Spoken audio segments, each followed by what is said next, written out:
السلام علیکم ورحمۃ اللہ وبرکاتہ۔ محترم ناظرین، ہمارے سامنے یہ ایک رسالہ ہے۔ آج سے ہم انشاءاللہ العزیز اس رسالے کا مطالعہ کریں گے۔ آپ سے درخواست ہے کہ اس کی تمام قسطیں آپ ضرور دیکھیں، اس لیے کہ یہ ایک اہم موضوع سے متعلق رسالہ ہے۔ اس رسالے کا نام ہے امام مہدی کی تلاش میں، حقائق و معارف کی روشنی میں ایک تجزیہ۔ اس رسالے میں کیا کیا مضامین ہیں، اس کا مختصر سا ایک خاکہ یہاں آپ کے سامنے ہے، اس کو سن لیں۔ کیا حضرات اہل سنہ والجماعت کے نزدیک امام مہدی علیہ الرضوان کو بیعت سے پہلے اپنے بارے میں امام مہدی ہونے کا غیر قطعی علم ہوگا یا نہیں؟ کیا لوگوں کو امام مہدی کی شخصیت بیعت سے پہلے معلوم ہوگی؟ کیا امام مہدی کا اچانک بیت اللہ میں ظہور ہوگا یا پھر بیعت سے پہلے باقاعدہ کسی تحریک کا حصہ ہوں گی؟ کیا دنیا میں دیگر اولو العزم معتبر شخصیات مثلا انبیاء کرام علیہم السلام کے بارے میں خود انہیں یا دوسرے لوگوں کو بیعت سے پہلے بالکل علم نہیں تھا؟ کیا امام مہدی کو خود یا ان کے بارے میں دوسرے لوگوں کو ان کے مہدی ہونے کا علم ہو جانا قرآن و حدیث، اجماع و قیاس کے مخالف ہے یا نہیں؟ کیا امام مہدی کے لیے بیعت سے پہلے مہدویت کی طرف دعوت دینا درست ہے؟ کیا کسی شخصیت کے بارے میں علامات کی وجہ سے محض ظن کے درجے میں امام مہدی ہونے کا گمان کرنا شرعاً درست ہے؟ کیا امام مہدی کا اپنے لیے مہدی ہونے کی خواہش رکھنا شرعاً جائز ہے؟ کن امتیازی علامات کی وجہ سے ہم امام مہدی کی تصدیق کر سکتے ہیں؟ یہ اور ان کے علاوہ دیگر علمی جواہر پارے اس رسالے کے مضامین ہیں۔ سب سے پہلے تعارف موضوع۔ خاتم الرسول صلی اللہ علیہ وسلم کے بعد وحی کا سلسلہ ہمیشہ کے لیے ہر طرح سے بند ہو چکا ہے۔ اب صرف شریعت محمدیہ صلی اللہ علیہ وسلم کی اتباع لازم ہے اور اس کے مقابلے میں کسی الہام یا خواب کی اتباع نہیں کی جائے گی۔ ایسے ہی انبیاء کرام علیہم السلام کے علاوہ کوئی شخصیت معصوم نہیں ہو سکتی، اور قیامت تک انبیاء کرام کی وراثت علماء امت سر انجام دیں گے۔ اسی وجہ سے وقتاً فوقتاً کئی مجتہدین علماء کرام پیدا ہوئے جنہوں نے وقتی تقاضوں کے تناظر میں دین کی اثر نو تبلیغ کا کام انجام دیا۔ اسی طرح جب بھی امت میں سیاسی زوال اور کفری تسلط بڑھا تو اللہ تعالیٰ نے مجددین امت کو پیدا فرما کر ان کے ذریعے ہر زمانے میں دین کی سربلندی کا فریضہ پورا کیا۔ قیامت سے پہلے پوری دنیا پر اسلام کا جھنڈا لہرانے اور مکمل نبوی تعلیمات کی روشنی میں اسلامی نظام رائج کرنے کے لیے نبی کریم صلی اللہ علیہ وسلم نے جس مجدد کی پیشین گوئی فرمائی ہے اس کو ہم امام مہدی علیہ الرضوان کے نام سے جانتے ہیں۔ خلفائے راشدین کے بعد ہر دور میں مجددین پیدا ہوتے رہے، لیکن ان کی دینی محنت کا محور یا تو حدیث اور اصول حدیث ہوتا یا پھر فقہ اور اصول فقہ کہ حضرات دین کی ان محنتوں کو اپنے اپنے علوم و فنون میں ادا کرتے رہیں، جیسے ائمہ اربعہ وغیرہ دیگر حضرات۔ ایسے ہی سیاسی اور عسکری میدان میں تجدید دین کی محنت کے لیے ہر دور میں محنتیں ہوتی رہی، جن میں عمر بن عبدالعزیز، ہارون الرشید، قطیبہ بن مسلم، محمد بن قاسم، نور الدین زنگی، صلاح الدین ایوبی، ارطغرل، سلطان محمد الفاتح، بیبرس مصری، جلال الدین خوارزمی، شیخ احمد سرہندی، اورنگزیب عالمگیر، قاسم نانوتوی، شیخ الہند محمود حسن، عبداللہ عصام، اسامہ بن لادن، محمد بن ملا محمد عمر اور دیگر کئی حضرات سر فہرست ہیں۔ امام مہدی علیہ الرضوان کی شخصیت سیاسی اور عسکری میدان میں گزشتہ مجددین کی تمام خصوصیات کے مجموعی کی صورت میں ایک ہی فرد میں بیک وقت موجود نظر آئیں گے۔ اسی طرح امام مہدی دنیا بھر میں شرعی امور میں رائج بے اعتدالیوں کو بھی خاطر خواہ حد تک پاک کریں گے۔ اس موضوع کی ضرورت و اہمیت کیا ہے؟ چونکہ امام مہدی پر نہ وحی آئے گی اور نہ ہی معصوم ہو سکتے ہیں،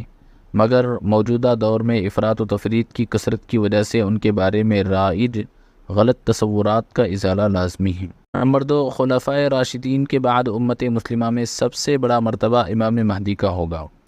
تو جب خلفائے راشدین کا خلافت کے لیے باقاعدہ انتخاب اہل حل و عقد پر مشتمل شورا تھا،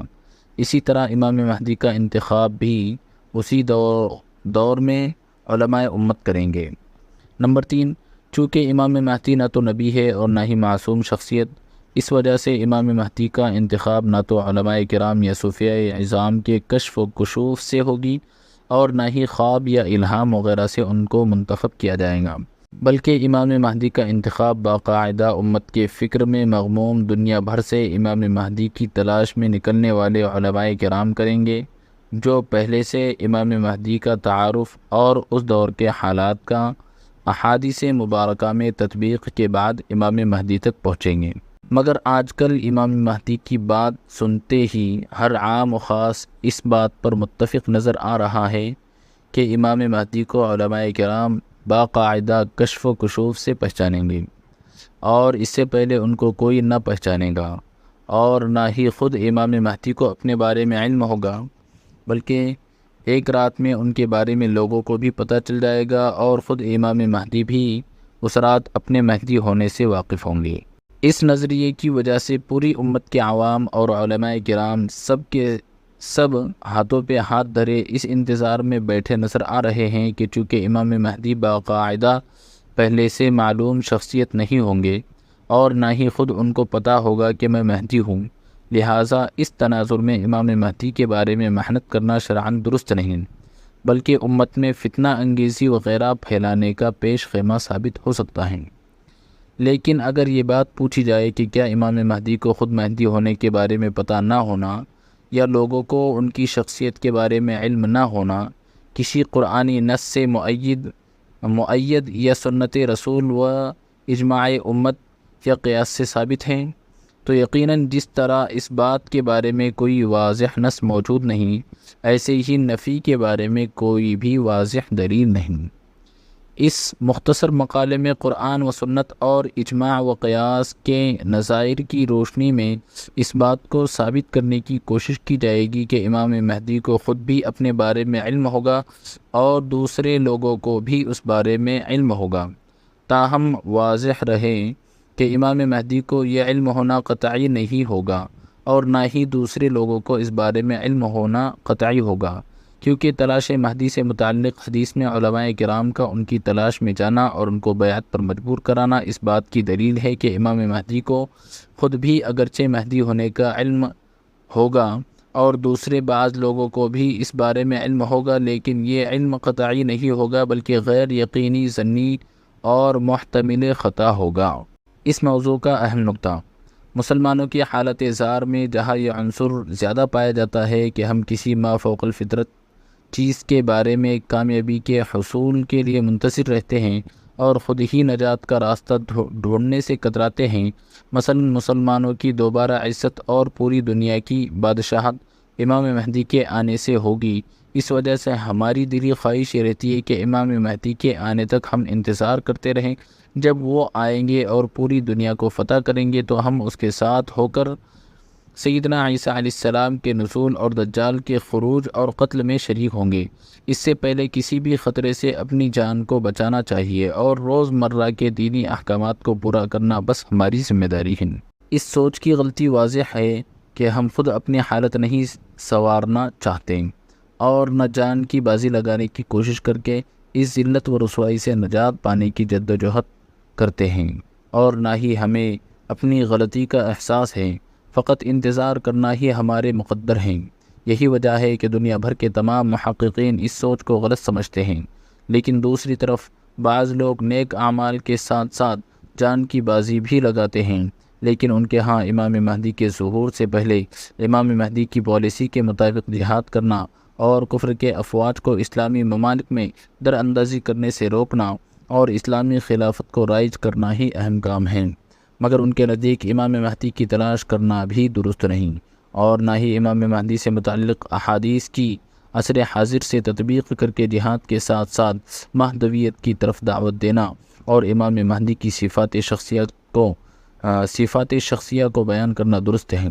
بلکہ ان کے ہاں یہ بات بھی حد سے تجاوز، غلو اور کفر کا کوئی منصوبہ شمار ہوتا ہے،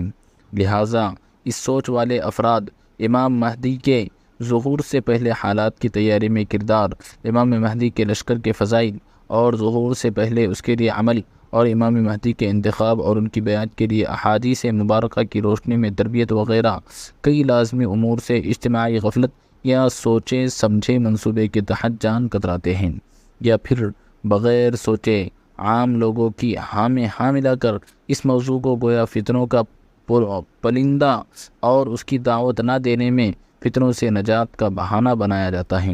اور اس طرح ایک اہم متواتر عقیدے کے مندرجات اور لازمی امور سے غلوِ خلاصی موجودہ دور میں ہر درد دل رکھنے والے حضرات کا وتیرہ بن چکا ہے۔ جب بھی ان کے ساتھ اس موضوع پر بات ہوئی یا ان کے تحریرات دیکھے تو یہی بات سمجھ میں آئیں۔ اس وجہ سے موجودہ دور حضرات اہل سنہ سے وابستہ اکثر افراد کے نزدیک یہ بات ایک مسلمہ قاعدہ کلیہ کی حیثیت اختیار کر چکی ہے کہ امام مہدی کے بارے میں نہ تو ان کے ظہور سے پہلے خود انہیں پتہ چلے گا اور نہ ہی دوسرے لوگوں کو اس بارے میں علم ہوگا، بلکہ علماء کرام کو امام مہدی رکن یمانی اور مقام ابراہیم کے درمیان ملیں گے، یا پھر انہیں کشف و کشوف سے پتہ چلے گا، اور امام مہدی کے ہاتھ پر علماء کرام بیعت کرنے کے لیے کئی بار آپ کو درخواست کر کے بالآخر آپ کو مجبور کریں گے، اور بیعت منعقد ہو کر آخر میں پوری دنیا پر اسلام کا جھنڈا گاڑا جائے گا۔ اس مقالے میں اہم نقطہ یہ ہے کہ امام مہدی کے بارے میں اس سوچ کو قرآن و سنت اور قیاس و نظائر کی روشنی میں رد کر کے یہ ثابت کرنے کی کوشش کی جائے گی کہ امام مہدی پہلے سے ایک معروف شخصیت ہوگی اور خود انہیں بھی اس بارے میں علم ہوگا، لہٰذا اس موضوع کو پڑھنا، پڑھانا اور اسے موضوع سخن بنانا موجودہ دور کے اہم تقاضوں میں شمار ہوتا ہے۔ امام مہدی کے بارے میں بیعت سے پہلے علم نہ ہونے کی غلطی کہاں سے آئیں؟ نمبر 1، تلاوت قرآن سے پہلے تعوذ پڑھنے سے شیطان دفع ہوتا ہے اور تسمیہ پڑھنے سے برکت آتی ہے، اور شیطان کو دفع کرنے کی ضرورت اس وجہ سے ہے کہ شیطان قرآن کی تلاوت اور معانی و مطالب میں مختلف وسوسے اور غلط معانی ڈالنے کی کوشش کرتا ہے، اس وجہ سے اعوذ باللہ پڑھنے کا حکم دیا گیا۔ اسی طرح احادیث مبارکہ کے پڑھنے کے دوران بعض مرتبہ شیطان ایسے غلط استدلال ذہنوں میں ڈالتا ہے، اور وہ استدلال کسی کتاب میں اگر درج ہو جائے تو اس کے بعد آگے نقل در نقل غلطیوں کا سلسلہ جاری رہتا ہے، لیکن چونکہ پہلا استدلال اور اس کا منشا غلط ہوتا ہے، اس وجہ سے بعد میں آنے والے نکات بھی اسی غلطی کے استنباط ہوتے ہیں، لیکن لوگ اسے دین کا حصہ شمار کرتے ہیں۔ امام مہدی کے بارے میں امام مہدی کو خود یا دوسرے لوگوں کو ان کے بارے میں پہلے سے علم نہیں ہوگا، شاید یہ غلطی بھی اسی طرح امت میں در انداز ہو گئی ہے۔ نمبر 2، جہاں تک اس غلطی کی بنیادی وجہ ہے وہ یہ ہے کہ شیعہ حضرات کے نزدیک چونکہ امام مہدی متعین ہیں، کیونکہ ان کے خیال میں امام مہدی پیدا ہو چکے ہیں اور وہ ایک غار میں اصحاب کہف کی طرح چھپے ہیں، اور ان کے ہاں ایک دوسرے نظریے کے مطابق دنیا بھر میں حضرت خضر علیہ السلام کی طرح امام مہدی ہر وقت ہوتے ہیں، لہٰذا ان کے نظریے کے مطابق خود امام مہدی کو بھی اپنا مہدی ہونا معلوم ہے اور ان کے پیروکاروں کو بھی معلوم ہے۔ اس بارے میں اہل سنت والجماعت کے مطابق امام مہدی پہلے سے پیدا نہیں ہوئے بلکہ آخری زمانے میں پیدا ہوں گے تو متعین بھی نہیں، لیکن آگے جا کر بعض حضرات نے شاید شیعوں کی مخالفت یا دن بدن رونما ہونے والے فتنوں کے سدباب کے طور پر یہ کہہ دیا کہ امام مہدی چونکہ ہمارے عقیدے کے مطابق پہلے سے پیدا ہو کر غار میں نہیں ہے، اس وجہ سے ہمارا عقیدہ یہ ہے کہ امام مہدی کے ظہور سے پہلے لوگوں کو ان کی شخصیت کا پتہ نہیں ہوگا، بلکہ امام مہدی کو خود بھی اس بارے میں علم نہیں ہوگا۔ نمبر 3، عوام و خواص کے نزدیک چونکہ امام مہدی کے بارے میں ہر زمانے میں جھوٹے مدعیان مہدویت اٹھتے رہتے ہیں اور ان کے پیچھے لوگ چلتے ہیں، اس وجہ سے خود مدعی بھی اور ان کے پیروکار بھی کئی خلاف شریعت امور کا ارتکاب کرتے ہیں، اس وجہ سے ان کا نظریہ یہ بنا کہ امام مہدی کو نہ تو خود اپنے بارے میں علم ہوگا اور نہ ہی دوسرے لوگوں کو اس بارے میں پتہ ہوگا کہ فلاں امام مہدی ہیں۔ موضوع سے متعلق اہم امور کا تعارف۔ مذکورہ بالا غلطی کو تشت ازبام کرنے کے لیے اس رسالے میں اہم موضوع یہ ہوگا کہ امام مہدی کے بارے میں لوگوں کو اور خود انہیں اپنے مہدی ہونے کے بارے میں علم ہوگا یا نہیں۔ اس بات کی مزید توضیح کے لیے ذیل میں اہم عناوین پر بھی اپنے گزارشات پیش کریں گے۔ نمبر 1، ظہور مہدی سے پہلے کہ امام مہدی علیہ رضوان کو اپنے بارے میں مہدی ہونے کا علم ہوگا یا نہیں۔ نمبر 2، ایسی شخصیت جس کو اپنے بارے میں اور لوگوں کو بھی ان کے بارے میں مہدی ہونے کا گمان ہو تو کیا اسے مہدی ہونے کا طمع کرنا جائز ہے یا نہیں۔ نمبر 3، اور کیا شریعت کی روشنی میں اس بات کی گنجائش ہے کہ امام مہدی کے علامات پر متصف شخصیت ہی مہدی ہونے کی طرف لوگوں کو دعوت دے اور ظہور مہدی کے علامات اور اس سے متعلق مباحث کو بیان کرتا رہے۔ نمبر 4، مزید محتویات کے موضوع سے شغف نہ ہونے کی وجہ سے لوگوں کے ذہنوں میں یہ سوال ابھرتا ہے کہ وہ کون سی ایسی علامت ہے جس کی وجہ سے امام مہدی کی شخصیت دوسرے جھوٹے مدعیان مہدویت سے ممتاز ہو اور ان کا پہچاننا آسان ہو۔ قرآن و حدیث کے دلائل کی روشنی میں گزشتہ امور کو مفصل طور پر بیان کرنا اس رسالے کا غرض و غایہ ہے۔ واضح رہے کہ اس بارے میں نبی کریم صلی اللہ علیہ وسلم سے کسی روایت میں کوئی صریح نص اس بات یا نفی کے بارے میں نہیں ہے۔ اس وجہ سے بعض حضرات احادیث مبارکہ کے سیاق و سباق سے یہ استدلال کرنے کی کوشش کرتے ہیں کہ امام مہدی علیہ رضوان کو اپنے بارے میں پہلے سے علم نہیں ہوگا اور نہ ہی دوسرے لوگوں کو امام مہدی علیہ رضوان کی شخصیت کے بارے میں یہ علم ہوگا کہ یہی شخصیت آگے جا کر امام مہدی ہوگی،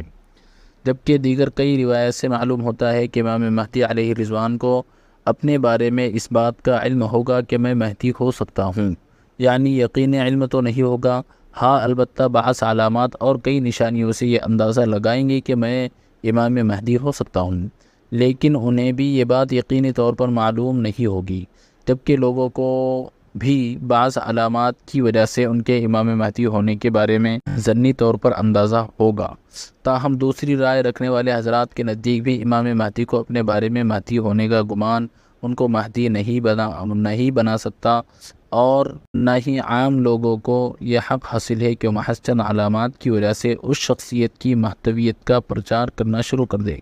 اللہ تعالیٰ سے دست بدعا ہوں کہ مجھ ناچیز کو